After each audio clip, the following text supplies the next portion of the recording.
Just have to hear it.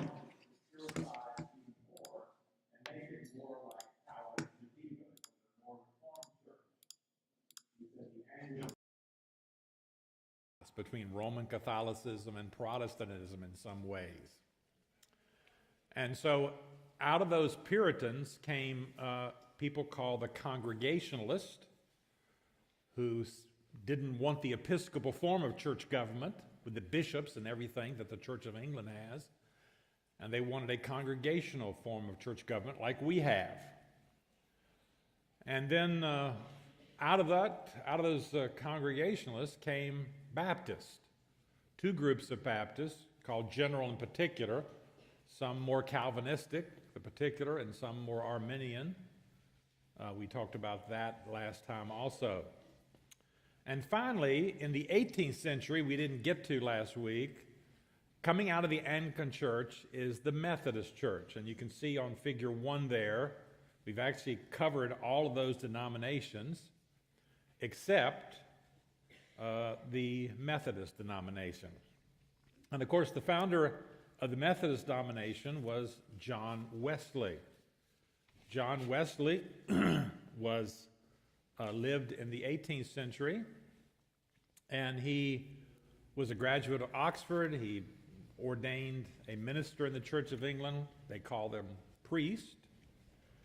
And he served in a parish ministry for a while, but then he came back to Oxford. He'd been made a fellow of Oxford, so he had a place to stay there. He taught there some. He went back. His brother Charles, his younger brother, was there at Oxford, and they were very concerned about holy living, living a devout Christian life. And so they formed a club they were called the Holy Club by people who didn't really like them. They thought they were too holy because they were reading their Greek New Testament, they were praying, they were fasting, doing good works, and so they were kind of, these are the holy rollers, these are the Holy Club. But other people called them the Methodists, because they did things by method, by rule, by discipline, and that title stuck, the Methodist. So they had this small group. Another man joined the group in 1735. I just want to mention him briefly, a man by the name of George Whitefield. Now, Whitefield had been genuinely converted that year, 1735, when he was there at Oxford, and he was a member of this group. He was then ordained into the Church of England, and he began as a Methodist preacher. Now, these Methodist preachers, like Wesley and Whitefield, they didn't establish churches, they just preached. Whitefield preached in the open, in the fields. Whitefield was an amazing fellow. He had a tremendous voice, very expressive voice, dramatic voice. He could sway large audiences. He made many trips to America. He was a famous person in America. He was like the Billy Graham of his day. He would, if he was around, if Time magazine was around, he'd be Time's Man of the Year back then in the 1700s. He was so famous. He was a good friend of Benjamin Franklin, and Franklin was fascinated with Whitefield and his ability to sway audiences and speak. And once Whitefield was speaking in Philadelphia, Franklin's hometown, and he spoke on the courthouse steps, and there was just a huge crowd, and they were all very quiet listening to him. And Franklin decided, being a scientist, he wanted to determine how many people can hear this man and how far away can they hear him, without any microphone amplification. So he walks back from Whitefield 500 feet, and he can hear Whitefield 500 feet away, and he estimates that there are 30,000 people there who can hear Whitefield. Now, Whitefield adopted the Calvinistic theology of John Wesley. But, John Calvin. Whitefield adopted the Calvinistic theology of John Calvin. He was really reformed in that sense. But Wesley adopted the Arminian theology. And so they came to loggerheads, and in 1740 they just kind of went their own way. Whitefield was not an organizer, and he didn't really leave anything behind. There were a few Calvinistic Methodist churches, but not really. It was Wesley who was the great organizer, and he is the founder, really, of the Methodist Church that we have today. Excuse me. Now, although Wesley was an Anglican minister, he wasn't actually converted until 1738. He had already made a trip to the New World, to Georgia, but that was kind of a failed ministry. He comes back, and he goes to a meeting, and he's listening to the preface of Martin Luther's commentary being read. And that preface, that gets hold of him, the truth there, and he is saved, he says, at that particular point. And he starts preaching, and Whitefield says you should preach in the fields, and he does.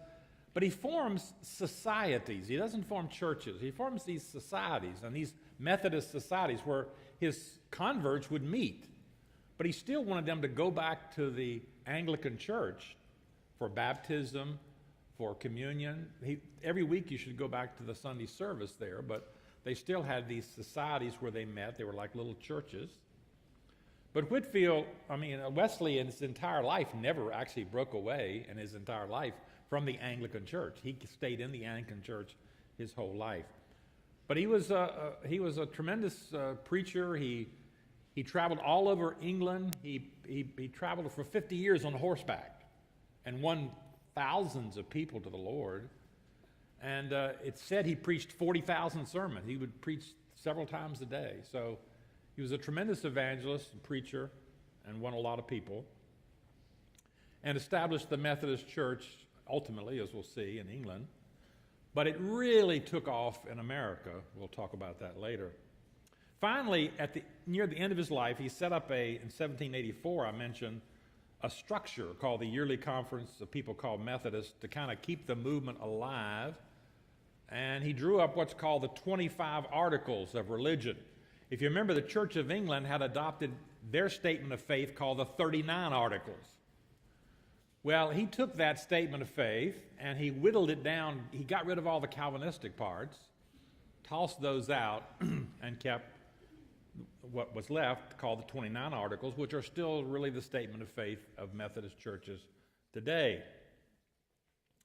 Wesley himself believed in infant baptism in the sense that baptism regenerates the infant. Now, best I can tell, Methodists don't really hold to that today. I've read a lot of Methodist stuff, their official stuff. It's more of a covenant, like we talked about, that baptism makes an infant part of the church, and we want to nurture the child. It'll grow up, and we'll teach the child, and they'll profess Christ ultimately. In 1795, 4 years after Wesley's death, the Methodists in Britain formed a separate, legally distinct church in 1795. Now, Wesley, as I said, was an Arminian. He was an evangelical Arminian. His theology is often called evangelical Arminianism. But to that theology, he added something very distinctive, something he called a doctrine of sanctification that he called by different names: Christian perfection or perfect love, entire sanctification, full salvation of the second blessing. And he said, just as you're saved instantaneously by faith, justified by faith, you can be sanctified instantaneously by an act of faith. Sin can be eradicated instantly by an act of faith. And so you will not commit any known sin. And this doctrine of perfectionism was embraced by Methodists, especially in America. And then later by holiness churches. Pastor Ken was in a holiness church. They had this doctrine. And most Pentecostals, though not all Pentecostals. Well, let's talk about Roman numeral 2 here, denominations in colonial period in America. These European denominations that we've talked about, they spread to America, what would become the United States, beginning in the 17th century, the 1600s. The colonies were generally segregated based on their relationship to Christianity. And so figure 2 there, that map, you can see that New England was mostly Puritan Congregationalist, the pink area. The middle colonies were characterized by some diversity: New York, Pennsylvania, New Jersey, Delaware. And the southern colonies, Virginia, North Carolina, South Carolina, Georgia, were basically Anglican colonies. Let's talk about, on page 3 here then, the Church of England, or Anglicanism. So Anglicanism was the first Protestant religion to come to America in Jamestown in 1607. So Jamestown is the first permanent English settlement in the United States in 1607. And they were devout Anglicans. The first thing they did was build a church, a barn-like structure. They had religious services, a lot of religious services. They wanted to establish a Church of England, and they wanted to convert the Indians and so forth. Eventually, other Anglicans came. An Anglican minister named Alexander Whitaker came in 1611. He planted churches around Jamestown. He was responsible for the conversion of Pocahontas. You may have heard of her. And I say in 1619, the First Virginia Assembly met in the Jamestown Church and enacted laws that mandated the observance of Sabbath, weekly church attendance, collection of taxes for the support of the church. And Anglicanism became the established church, state church throughout the colony of Virginia until 1786, until after the Revolutionary War. And they persecuted people who dissented from Anglicanism. Now, there were Baptists around and others, but they got anybody else who wasn't an Anglican, they would persecute you. So Anglicanism was established in all the southern colonies. In Virginia, the Carolinas, North Carolina, and South Carolina eventually split. In Georgia, the last colony. Anglicanism, the Church of England, was also established in New York. New York, or New Amsterdam, was originally settled by the Dutch. And in 1644, the British captured it, took over. It became an English colony. And the Church of England was established as the state church in New York. And all these Anglican churches were supported by taxes. You had to pay taxes if you lived in those states to support the Anglican church. I mentioned under number 4, in 1632, an English nobleman by the name of Lord Baltimore who was a Roman Catholic, he got a charter for the colony of Maryland. And he got it so that Roman Catholics could go there and not be persecuted.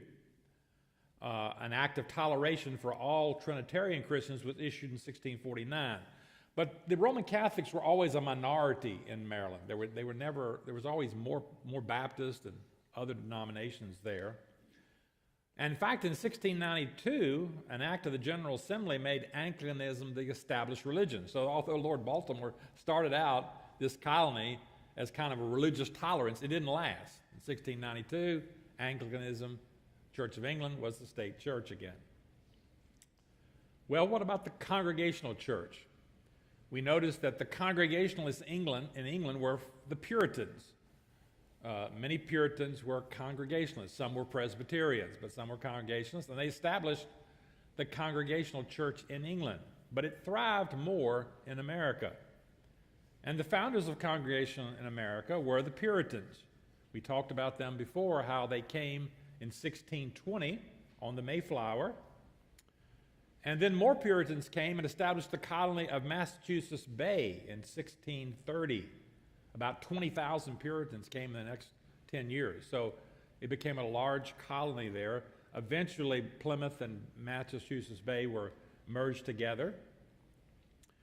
You know, sometimes I can remember when I was in school, I had the idea that the Puritans came here because they wanted religious freedom, you know, and they were just like the big founders of religious freedom in America. That's just not true. They wanted religious freedom for themselves, but not for anybody else. They didn't believe in religious tolerance for anybody else except themselves. And so they came and established the Congregational Church as the state church in these colonies, and they persecuted others. They hanged people for religious disagreements. So they weren't very tolerant. Congregationalism was set up as the state law. They eventually established colonies in Connecticut, New Hampshire, and Congregationalism was the state religion. And it was supported by taxes. So all the New England colonies were supported by taxes. They were Congregational, except for Rhode Island. That was the one state. And all this was, you know, well, it even went past the Revolutionary War. You had to support the Congregational Church in Connecticut until 1818 and Massachusetts until 1833. Only Delaware, New Jersey, Pennsylvania, and Rhode Island did not compel any taxpayer support for religion. People get confused about what the First Amendment was and what the Bill of Rights was. The First Amendment was ratified in 1791, but it only applied to the federal government at first. It said the federal government can't establish a religion, but the states could establish any religion they wanted to, and they did. So it had no effect on these churches. In 1868, the 14th Amendment was added to the Constitution, and it prohibited states from denying people liberty without due process. And then the Supreme Court began gradually to use that, I understand, to apply the First Amendment to the states. But that happened during the 1920s and the 1940s. It was that late until the First Amendment was really applied to the states as we have it today. So there wasn't complete religious tolerance in America at all. There was some, Rhode Island, you know, and Pennsylvania, as we'll see, but not throughout. Well, what about the Baptist Church? Roger Williams was an ordained Anglican minister, and he came to America in 1631, came to Massachusetts Bay, and he had differing views, and he was kind of forced out of Massachusetts. He was forced out, and he established the colony of Rhode Island in 1636. By 1638, he had adopted Baptist views, and he established a church in Providence that's called the First Baptist Church on American soil, Roger Williams, in 1638. And Rhode Island was the first place in America where colonies had freedom of religion, religious tolerance. It was a human right. Now, atheists were excluded. Open atheists, as I mentioned, if you were an atheist, well, so it's not complete atheist, but everybody else was allowed in Rhode Island to worship as they choose. It was the first colony to separate the institutions of church and state, as we think of today. Now, other Baptist churches sprang up in the colonies. The second one was also in Rhode Island by John Clark in Newport, Rhode Island. And some other churches were established in New England despite the opposition of the Congregationalists, but they were few. By 1740, there were about 8 Baptist churches in Massachusetts and so forth. So it was difficult going. Baptists had their greatest liberty in the middle colonies, particularly the colony of Pennsylvania. Pennsylvania was founded by William Penn. And in Pennsylvania, there was complete religious tolerance, the most complete religious tolerance in Pennsylvania. So it was a haven for all kinds of religious groups. People went there, as we'll see, Lutherans, some Presbyterians. But Baptists went there. And numerous Calvinistic Baptists, these particular Baptists from England and Wales, migrated to Pennsylvania, established a large number of churches, and they organized what's called the Philadelphia Baptist Association in 1707. That's really the first organized fellowship of Baptist churches in America. They call themselves regular Baptists to distinguish themselves from the general or the Arminian Baptists. They say regular Baptists. We still use that term today. In 1760, this Philadelphia Association included churches throughout the colonies, Connecticut, New York, New Jersey, Pennsylvania, and they adopted for their statement of faith the Second London Baptist Confession of Faith, which was written in 1689. If you can remember back to our discussion of Baptists in England, the particular Baptists there, as they got organized, they wrote a confession of faith called the First London Baptist Confession of Faith. But then the Presbyterians wrote the Westminster Confession of Faith in 1646, and it was really good. And the Baptists said, this is really good, except for this infant baptism stuff and some other things. So they modified the Westminster Confession to the Second London Baptist Confession in 1689. That's what was adopted in America, and it's still adopted in Baptist churches throughout America today. Churches hold to the 1689 confession. I say here in number 6, Baptist beliefs have sometimes been summarized using the term Baptist as an acrostic. Now, not all of these are distinctive to Baptist churches, like biblical authority. Well, Presbyterians believe in biblical authority, But some of them are distinctive, like the autonomy of the local church. Only if you have a congregational form of church government do you have autonomy of the local church. If you got a Presbyterian, you're losing some autonomy. If you have an Episcopal, you're losing a lot of autonomy. So, autonomy of the local church. 2 offices in the local church, that's a Baptist distinctive. Saved church membership, that is, only professing believers can be members of the church. That's something you don't find in Presbyterian churches or Episcopal churches or Lutheran churches, that kind of thing. Well, what about the Presbyterian and Reformed churches? They both trace their history, both Presbyterian and Reformed, back to John Calvin, his Reformation in Geneva. The differences between them are sometimes minimal, though I say the Presbyterian churches in America tend to stem from the Reformation in Scotland, John Knox. The Reformed churches tend to stem from Protestant churches, Reformed churches in the Netherlands, the Reformed church in the Netherlands. I mentioned a man by the name here of Francis Makemie, who was from Ireland, but he's a Presbyterian. He came in 1684, he was sent by his presbytery as a missionary to America. He preached, he was very effective, and he formed the first Presbyterian church in America in 1683 in Maryland.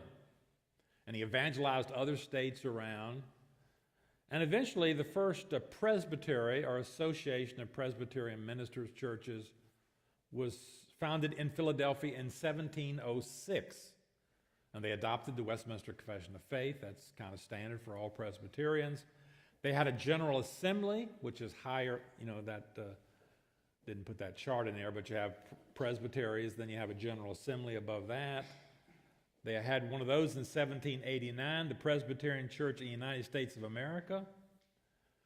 They established a college eventually, the Log Cabin College, but College of New Jersey it was called, and then Princeton College, Princeton University today, for the training of Presbyterian ministers, and then then Princeton Seminary for the same purpose. I mentioned here in number 4 that American churches styled Reform tend to trace their history from the Dutch Reform immigrants in New Amsterdam, later New York when the British took over. A man by the name of Jonas Michaelius organized the first Dutch Reformed congregation, which was a branch of the Dutch Reformed Church in the Netherlands in 1628. And this church has existed continuously since 1628. It's called the Reformed Church in America. The Lutherans that we talked about, they came from Scandinavia, they came from the Netherlands, they came from Germany in the 1600s, both to New York, New Amsterdam, also to Wilmington, Delaware. But most Lutherans came from Germany, and they came to Pennsylvania. A lot of Lutherans came to Pennsylvania in the 17th and 18th century. One of the great leaders of this was a man by the name of Henry Muhlenberg. He kind of laid the foundation for what would become the Lutheran Church in America in 1748. He called into existence the first American organization of Lutherans, the Ministerium of Pennsylvania, or the Synod of Pennsylvania. So Lutherans kind of call their denominations synods, but some of their denominations have several synods in them. There's like the Missouri Synod, that's a denomination. It's a Missouri denomination, but some Lutherans have several synods, but the Missouri Synod is one synod. And so that started the Lutheran Church. They had pastors in various churches, and he prepared a standard liturgy and created a constitution. Now on page 7, talk about the Methodist Church here just a second. John Wesley, you remember, was working in England, and in 1771, he put out a plea for Methodist preachers to go to America, and spread the Methodist faith there. And so a man named Francis Asbury answered the call. He came to Philadelphia in 1771.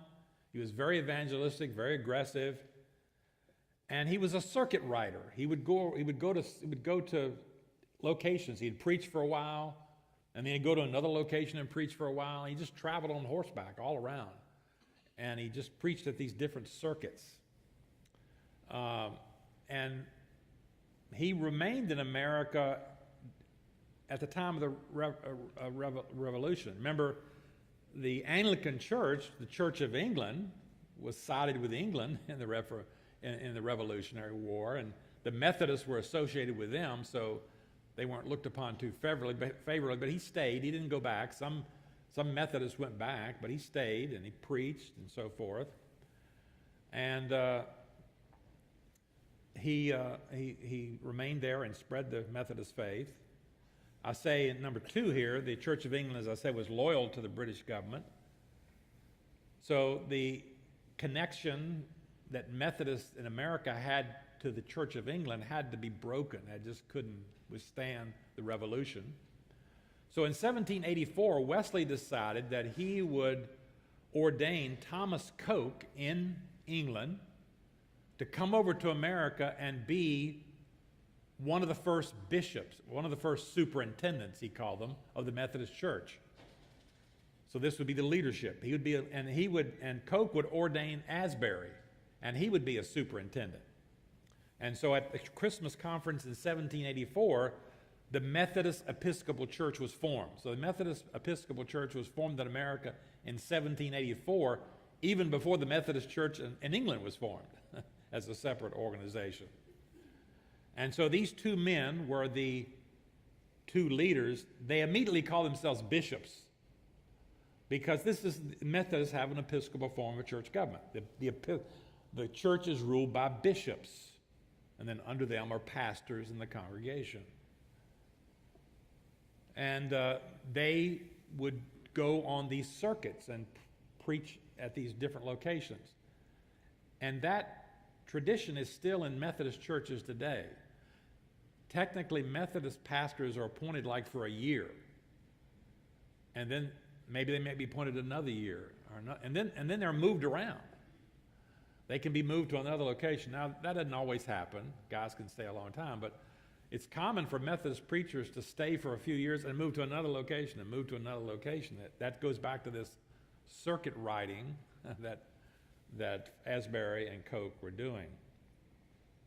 Well, let's talk about modern Protestant denominations in America. In order to do that, I've got to talk about liberalism in the churches. And this is not easy to describe, but I'm going to try my best. I hope this is somewhat clear in what I'm going to say here. I say, if you look back to the year, say, 1850, we could have sat down with a group of pastors from different Protestant denominations, and I mentioned like Baptist, Methodist, Reformed, Presbyterian, Lutheran, Episcopalian, and we would all agree on some basic fundamental Christian doctrines like biblical authority, justification by faith, the deity of Christ. They would be, broad agreement on kind of essential doctrines. But this all changed with the rise of what's called theological liberalism, or we call liberal theology, in many denominations. Theological liberalism is usually traced back to the Enlightenment, which is or was a 17th and 18th century social and philosophical movement in Europe, came to America, that emphasized reason as the primary source of authority, displacing divine revelation. The Enlightenment viewed reason as an empirical evidence as the primary way to construct a comprehensive system of all things pertaining to scientific and religious knowledge. The Enlightenment was heralded as the age of reason as opposed to the age of faith. And so theological liberalism was simply the Enlightenment applied to theology. Now, theological liberalism sought to question everything and hold in suspicion all traditional external authorities and establish new objective conclusions based solely on empirical scientific data in accordance with human reason and not upon faith in God and the Word of God. Now, these views, these ideas infected colleges and seminaries. The first colleges in America were all set up by religious institutions for the training of ministers. Harvard, Yale, William and Mary. These colleges were affected by liberalism, liberal thinking, questioning biblical authority. Liberals claimed and believed that they were genuine Christians, even though they denied fundamental Christian doctrines. So they were very moral people often, very moral, and they claimed to be Christians, but they denied the essentials of the faith. I say they're perfectly described by the Apostle Paul as having a form of godliness, but denying its power. Now, liberals, these guys who had liberal ideas, they were able to gain control of most denominations through a policy of not enforcing confessional subscription. That is, almost every denomination, Lutherans, Anglicans, Presbyterians, they have some sort of 39 articles or the 29, they have some sort of confession of faith, some doctrinal statement that if you're a minister or you're a teacher, you're supposed to subscribe to. But they said, no, don't worry about that. We don't hold to that. We don't, So they didn't enforce that. They didn't enforce that doctrinal belief on their leaders. So you had denominational leaders, pastors, seminary professors who didn't agree, and these false ideas came into these denominations. I mentioned here on number 3, page 7, the conflict between liberals and conservatives came to a head in the early part of the 20th century in what's called the fundamentalist modernist controversy. Modernist is just another term for liberal thinking, liberal theology. Modernists denied and fundamentalists defended such doctrines as verbal inerrancy of Scripture, the deity of Christ, the virgin birth of Christ, substitutionary atonement of Christ, the bodily resurrection, reality of miracles. So many of these liberals denied all of these, every single one of them. And by the 1930s, they had gained control of mainline Protestant seminaries, denominational headquarters, religious publishing houses. And they were controlling these churches because these churches are controlled from above. The Episcopal Church has bishops, and so they control the church. The Presbyterian Church, it's controlled from above mostly,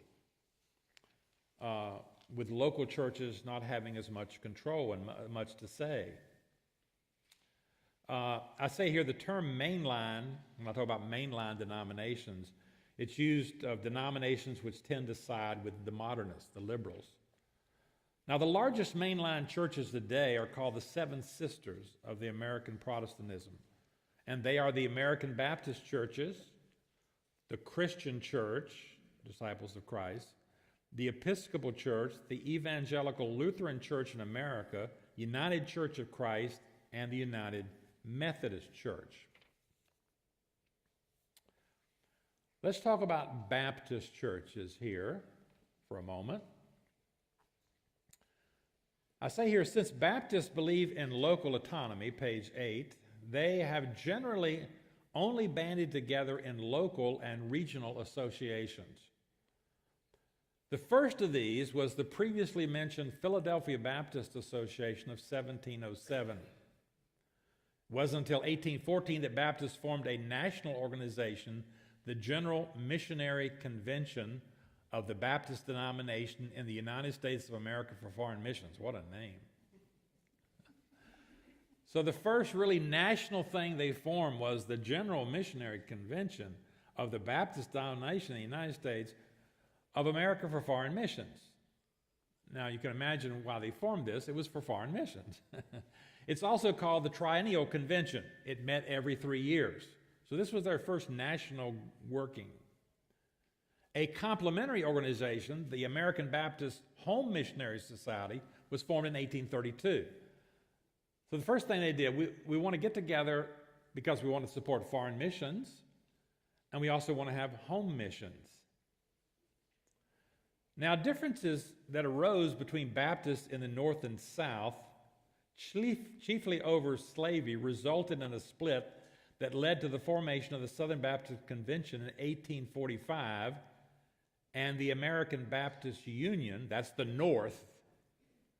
Now, I just might mention here that in the Civil War, the Methodist split, the Presbyterian split, the Baptist split.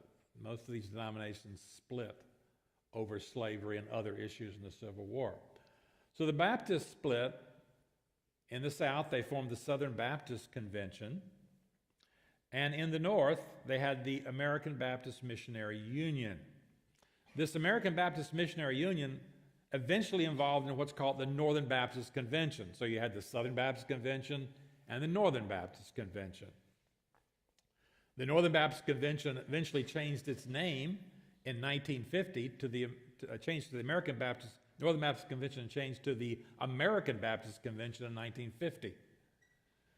And then it changed its name to the American Baptist Churches in the USA in 1972. So it's gone through a lot of name changes here. So you've got the American Baptist in the North, the Southern Baptist in the South. This American Baptist Churches in the USA is considered one of the mainline denominations we talked about.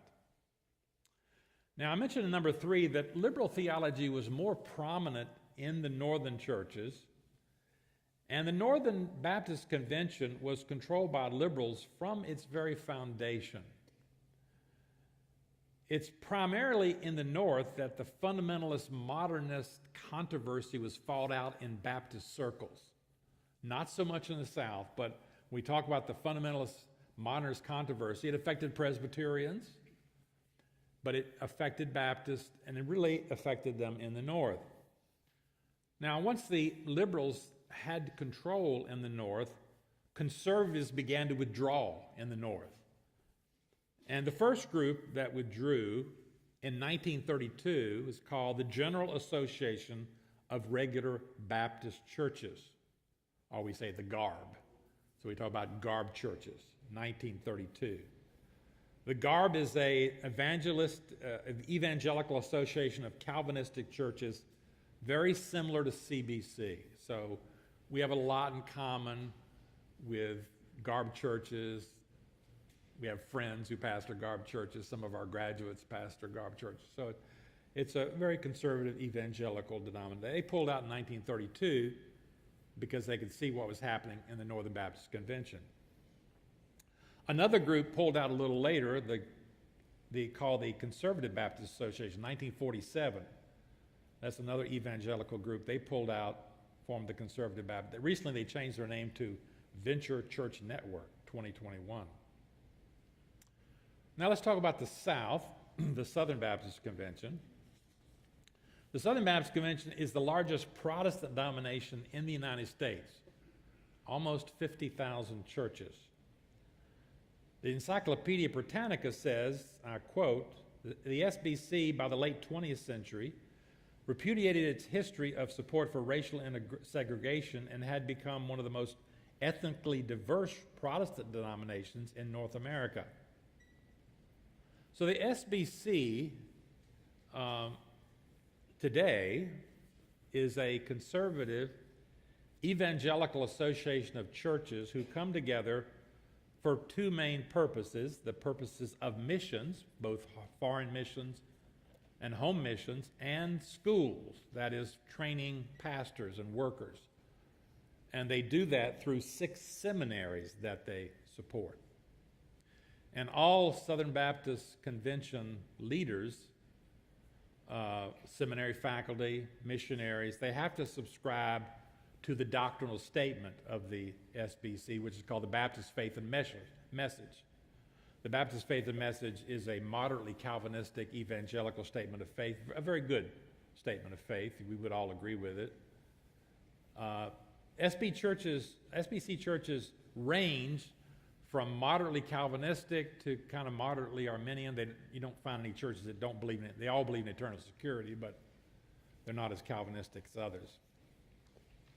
I mentioned on page 9 here that by the 1950s, theological liberalism began to impact the SBCs. It came earlier in the North, I think, but by the 1950s, it began to impact the SBC's central bureaucracy and seminaries, but not the majority of the churches. Now, the reason for that is that Baptist churches are autonomous. They're congregational churches, autonomous.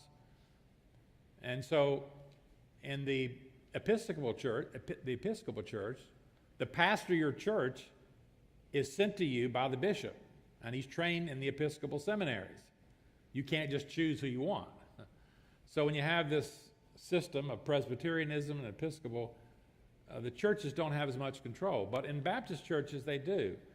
So even though this liberalism was working its way into the Southern Baptist hierarchy, it didn't affect a lot of the churches because they could choose a pastor whoever they wanted to. They weren't controlled by the denomination. So that helped them. But there's no question that this was working through the denomination. By 1960, controversy arose over some Bible study materials that departed from conservative theology. And I remember this kind of stuff. I came into Christianity when this stuff was going on. I remember some of these Bible study materials being talked about, commentaries and other things that were departing from conservative theology. Well, what did conservatives do? Well, they had a plan to take back the convention, get back control of the denominational headquarters and all these things, the schools, make sure they're very conservative. And they could do this because in the SBC, they meet each year and they elect a president. And the president is elected by people from the churches who come to the convention. And the president has a lot of power. He appoints the boards that nominate trustees for the 6th convention seminaries, directors of the denomination's bureaucracy. So in 1979, the churches could see, hey, this thing is going the wrong way. They elected Adrian Rogers, who was a pastor in Memphis, a well-known pastor, as a conservative president. And ever since 1979, they've elected a conservative president. And they began to turn things around. They started appointing conservatives as president of these seminaries and over these institutions. And this was kind of an amazing thing because when I was coming along, we were taught that once a denomination goes a certain way, you can't get it back. But they were able to bring it back because of the way the church government was set up, and they got control of the convention. I mentioned here that in 1993, Dr. Albert Mohler was appointed president of the SBC flagship seminary, Southern Seminary in Louisville. He replaced practically the entire faculty, turning it into a theologically thoroughly conservative evangelical seminary, which I can recommend. I say here, however, CBC's leadership believes Detroit Baptist Theological Seminary, where I taught, obviously, is to be preferred for a number of reasons, including dispensational premillennial theology. But we still appreciate the conservative stance of the seminary. And when I was contemplating studying for my, tell you just a story here. When I was contemplating studying for my doctor's degree in 1980, I had finished a couple of master's degrees, and I wanted to go for a doctoral theology degree, and I was thinking about Southern. I was tempted to go to Southern. And the reason I was tempted to go to Southern Seminary was because they had a reputation as sort of the preeminent, foremost institution for the study of New Testament Greek. They had a professor there in the early 1900s named A.T. Robertson, and he was considered the foremost Greek scholar in America. He wrote huge grammar and everything. All the textbooks I used in studying Greek when I was in college and seminary were written by his students. So that was the place to go. But, as I looked at the school, I could see that some of the professors were flirting with kind of liberal thinking, liberal theological thinking. So I said, no, I'm not going to go there. But if I was making that decision today, that's where I would go today. And in fact, a number of my students have gone to Southern Seminary to get doctorates. Two of the professors at the seminary right now went to Southern for doctoral studies. Two others went to another Southern Baptist seminary, our sister seminary, Midwestern Baptist Theological Seminary, got their doctorate. Tim Miller, we all know, and Dr. Ryan Meyer, who's teaching the Matthew class. So we're happy that they've turned that around. We're happy about their program. We still would like, if guys could, to go to Detroit, but they have like an online program, so they have some advantages there at Southern, and we appreciate that conservative stance. I was just going to say here that what happened to the liberals in the convention, most of them left in 1991 and formed a Cooperative Baptist Fellowship, which is a very liberal denomination. Well, I could say more, and there's a lot more pages here, but I'm going to stop at 12:03, and you can read the rest if you need to go to sleep sometime.